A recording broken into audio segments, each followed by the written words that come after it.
공부하면서 삶을 살아갈 때 가장 중요한 수단은 사실은 책입니다. 요즘에는 인터넷도 좋고 온라인 강의 이런 것도 되게 좋습니다. 다 책과 같은 존재들이에요. 속성 같습니다. 매체가 다를 뿐이지. 그래서 책을 잘 읽는 우리의 습관을 몸에 붙이는 것이 이제 엄청 중요합니다. 그러면 자기 나름대로 특성 같은 게 있으세요? 책을 읽을 때 나는 이런 특징이 있다? 저는 정말 책을 가까이 하고 싶은데 약간 울렁증이 있을 정도로 부쩍 지나가면 자꾸 자고 있더라고요. 그래서 저는 책을 읽을 때 저한테 와닿는 문장이 있으면 저는 또 책을 되게 깨끗하게 보거든요. 어차피 2장밖에 안 보니까 안 접어요. 안 접고 이렇게 잘 메모도 안 써요. 두 손으로 찍어 놓는구나. 네, 찍어놔요. 저는 사진으로. 그리고 사진첩을 정리할 때마다 이 좋은 문구를 하나씩 더 보게 되더라고요. 그 정도. 저 같은 경우는 이제 뭐 주로 제일 많이 읽게 되는 게 희곡이나 대본으로 돼 있는 그렇죠. 걸 많이 읽는데 읽을 때 그 옆에다 뭐 꼭 적고 싶어지거든요. 이렇게 뭐 대사를 뭐 추가하고 싶거나 아니면 다른 단어로 바꾸고 싶거나 이 문맥에서 조금 더 좋은 표현이나 다른 아이디어가 있을 때 옆에다 꼭 이렇게 적으면서 보는 습관이 있어서 활자로 된 걸 꼭 봐야 그래서 배우들 대본이 까맣군요. 이게 많이 쓰게 돼요. 이렇게 뭐 더 좋은 대사 같은 거 이런 거 추가하고 싶은 거. 일단 용어 정의를 하면은 혜정 선생님은 소위 이미지 기억법이라는 네. 거고 지금 만석 선생님은 지금 말씀하신 게 되게 중요해요. 자기화 독서라고 해요. 그래서 엄청 중요한 작업을 하고 계신 거예요. 자기화 독서. 저는 이제 목차를 이렇게 처음에 봐요. 그리고 제가 재밌는 거부터 읽어요. 1페이지부터 보지 않아요. 그래서 어떤 책은 뒤에만 보고 놔뒀다가 다시 끄집어내서 보는 경우도 있고, 그러니까 참고 자료 같은 느낌으로 생각을 해요. 그래서 목차도 제가 필요한 것만 보고 또 덮어놓고 또 시간 나면 그냥 또 앞에부터 한번 읽어보고 저는 약간 좀 중구난방으로 읽습니다. 지금 중구난방이라는 용어를 쓰셨는데 이 경우는 궁금증 독서라고 정말 기가 막힌 독서법을 쓰고 계시고요. 이런 독서법이 있습니까? 제가 용어를 붙였습니다. 방금 붙이신 거. 정말 좋은 독서법을 갖고 계신 거예요. 정말요? 제 선생님처럼 읽으셔야 되는 거. 이게 3장에 있는 내용이 궁금하네. 얘를 읽으면 얘를 읽는 것에 의해서 요 앞에 있는 것도 궁금하네. 이렇게 궁금증이 꼬리를 물고 가게 돼 있어요. 그렇게 있습니다.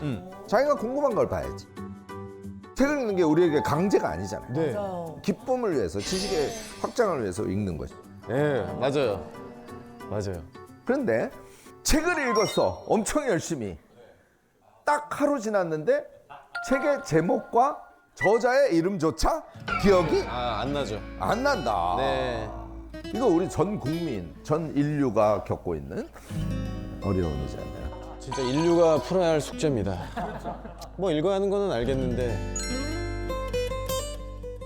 인지심리학자들이 기억을 이렇게 부릅니다.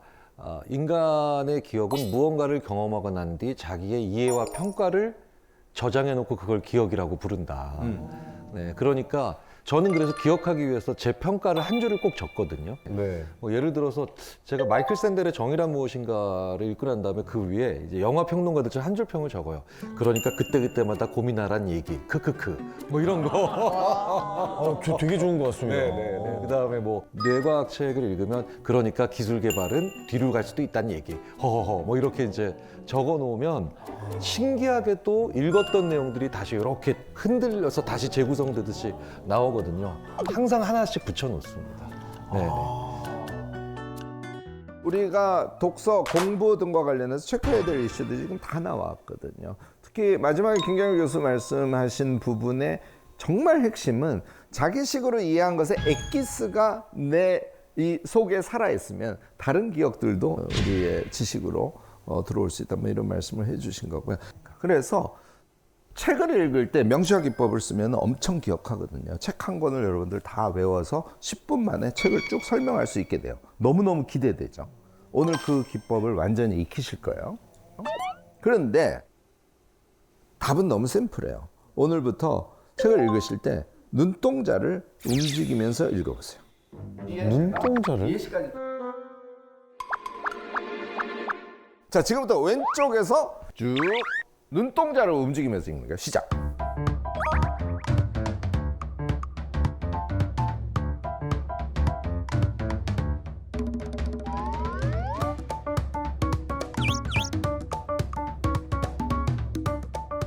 오케이, 여기까지입니다.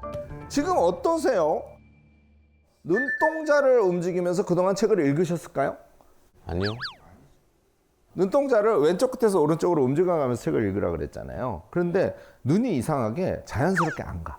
가다가 거꾸로 가기도 하고 살짝 위로 상향하기도 하고 맞아요. 그런 거 느끼지 않아요? 이거는 눈동자가 독서에 최적화되어 있지 않다는 걸 의미합니다. 이거는 왜 그러냐면 원래 눈의 능력은 저는 사실 여기를 보고 있어도 여기가 보이거든요. 우리의 눈의 능력이 그렇거든. 대체로 책이 보통 글자가 쓰여진 것이 10cm 정도예요. 그러니까 거기에 익숙해진 우리는 책을 볼 때 통으로 봐요. 그러니까 초점이 안 맞겠지. 다시 어느 부분을 집중했다가 또 통으로 봤다가 이렇게 신경이 분산되고 눈동자 자체에 규칙성이 없는 거예요. 아. 그래서 제가 1.5초 정도 속도로 한 행을 읽거든요. 눈동자는 동쪽으로 쭉 같은 속도로 1.5초로 쭉 움직이는데 단어를 스캐닝하듯이 쭉 지나가는 거. 매일 아침 10분씩 제가 하라 그러거든. 1.5초씩 읽으면 10쪽 이상을 보통 읽습니다. 처음에는 제가 타이머 맞추고 하라 그래요. 2쪽 읽었는데 예를 들어서 2분 20초야. 꽝! 그렇게 하면 안 돼요. 1.5초 속도로 가야 되기 때문에 보통 2, 3행 되니까 10분을 매일 연습하면 10쪽 이상을 하실 수 있게 되니까 그거를 하셔야 되는 거예요. 한 2쪽 읽고 됐어 이거 아니에요. 10분. 그리고 눈 운동으로 읽는데 뜻이 안 들어온 부분은 거꾸로 가서 다시 보고 안 읽히면 거꾸로 가서 의미를 정확하게 파악하고 문단 단위로 이 문단에서 이런 얘기를 했네 이렇게 하면서 읽으시면 됩니다. 그래서 2달 연습을 하면 여러분들은 기가 막힌 독서로가 될 수 있어요. 우리 큰애 이름이 주영인데 책을 엄청 읽어놓으니까 수능 시험을 보는데 지문이 엄청 나오잖아요. 당연히 빠른 속도로 읽죠. 그러니까 맞출 가능성이 높을 거 아니에요. 우리 큰아이가 수능 볼 때 국어 시험이 되게 어려운 시기였습니다. 만점. 와.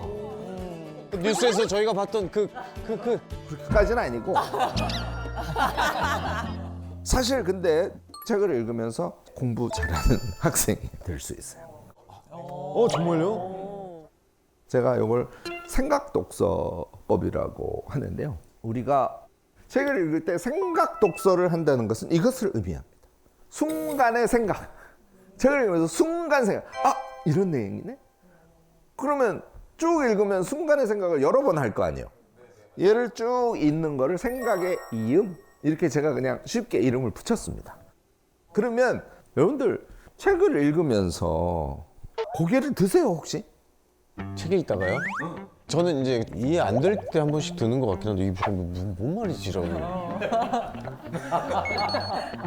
사실 실제로 머리를 들라는 얘기는 아닐 수 있어요. 사람의 습성에 따라서 밑을 보고 그런 얘기구나 이럴 수도 있고 이렇게 해서 이럴 수도 있고 책을 보면서 그런 얘기구나 이렇게 할 수도 있죠. 근데 책을 읽은 것을 그냥 버리지 말고요.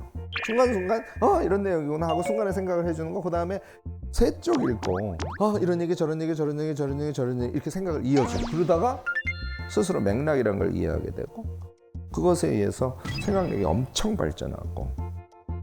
제가 이제 이렇게 얘기를 하면 아이고 교수님 그 생각을 나도 해보려고 했는데요. 세 쪽 읽고 앞에 뭔 내용이었지?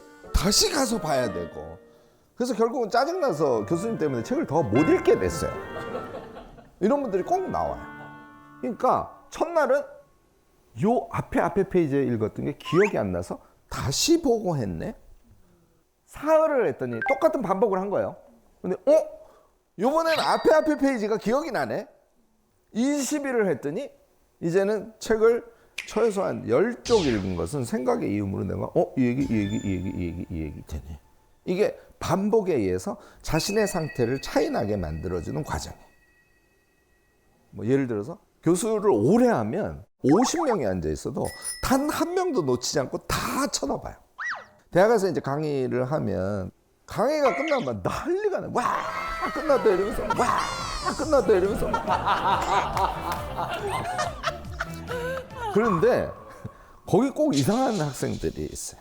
수업이 끝났어. 다 난리가 났어. 얘만 정 교수는 오늘 이 얘기를 하고 맞아. 그다음에 이 얘기하고 여기서 이 부분 되게 중요할 것 같아. 오케이. 그다음에 하고 이제 같이 나. 요 한 끗 차야. 요게 공부 잘하는 학생. 진짜 한 끗 차이네. 걔를 생각을 쭉 이어보는 거야. 저번 수업에서는 이게 핵심, 저거 핵심. 이러면 그와 관련된 다른 자료들을 읽을 때도 너무 쉽게 읽히고요. 공부가 일단 재밌어집니다. 그래서 지금 말씀드린 게 생각 독서를 반복에 의해서 능력을 키운 상태에서 메모 독서로까지 이어가는 거예요. 여러분들 요약할 때 책 읽으면서 제가 메모 독서 하라는 건 요약하라는 거잖아요. 요약할 때 힘들어하지 않아요? 와, 그거 요약하는 방법을 학교에서 배운 적이 없어요. 없죠. 그러니까 그것도 자기한테 맞게 요약을 해야 되는데 저희 때는 선생님이 주입식 교육이어가지고 자, 선생님이 요약해 줄 테니까 적어라고 해가지고 적은 거예요. 맞아. 여기 별표, 그다음에 돼지꼬리 땡땡 뭐 이렇게 하면서 딱. 사실 우리가 그렇게 교육을 받았거든요. 심지어는 요새는 아이들이 쓰는 거 귀찮아한다고 다 프린트로 나눠줘. 그러니까 아이들이 실제로 요약하는 걸 경험할 수가 없어요. 요약할 기회가 없으니까. 그래서 책을 읽는데 요약을 하세요 그러면 대부분 공통적으로 하는 질문이 그거예요. 내 요약이 맞나요? 내가 요약이라고는 했는데 확신이 안 들어. 그러니까 이게 맞는지 아닌지 모르겠어. 메모 독서법은 생각의 이음에 의해서 자기에게 남은 부분만 메모를 하는 것입니다. 메모는 어떻게? 극단적 요약 수준을 하는 겁니다. 책이 거의 대부분이 한 개의 장이 50쪽 전후로 돼 있어요. 책을 무려 10쪽을 읽고 한 줄만 쓸 수 있어. 키워드 3개 쓰면 한 줄이 되잖아요. 그리고 또 10쪽 읽고 또 한 줄. 얘를 300쪽짜리 책이라고 치면 한 권을 읽은 다음에 우리가 메모가 몇 줄 나온다? 30줄. 무슨 얘기냐면 책에는 이렇게 쓰여져 있지만 그것을 이해하는 건 자기 마음대로거든.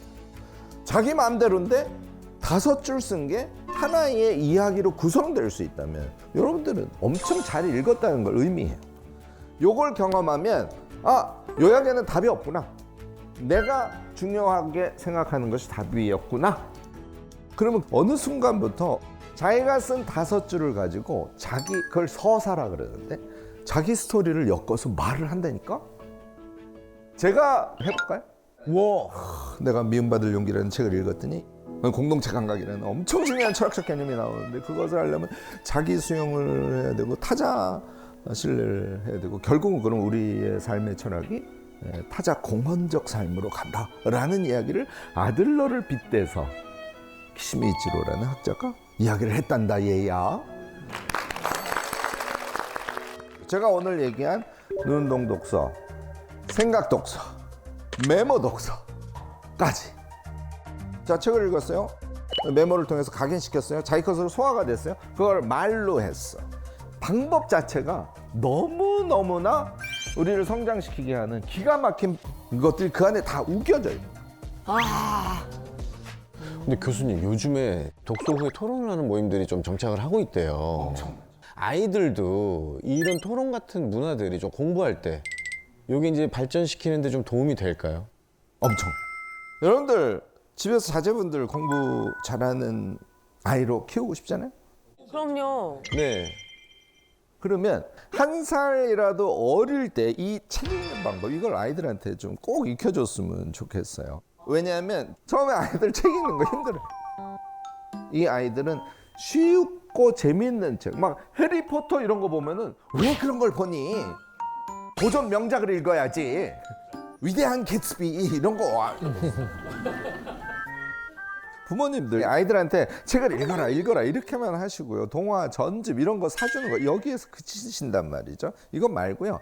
책을 다 읽은 아이에게 무슨 내용을 읽었는지, 이야기가 어떻게 이해됐는지 이런 것들을 꼭 같이 대화를 나누면서 아이가 자연스럽게 책을 읽은 다음에 자기 생각을 정리할 수 있게, 그래서 생각의 깊이를 더 깊게 하고 그다음에 가끔씩 나 혼자 알고 있기가 뭐하니까 자랑도 좀 해야지 하고 글 좀 쓰고 그러면 우리가 오늘 얘기한 이 습관이 몸에 붙은 아이들은 문단별로 키워드로 요약하고 정리한 키워드를 합쳐서 이해하고 이렇게 하니까 지문 읽는 속도가 엄청 빨라질 거 아닙니까? 따라서 문제에 더 집중할 수 있게 되겠죠.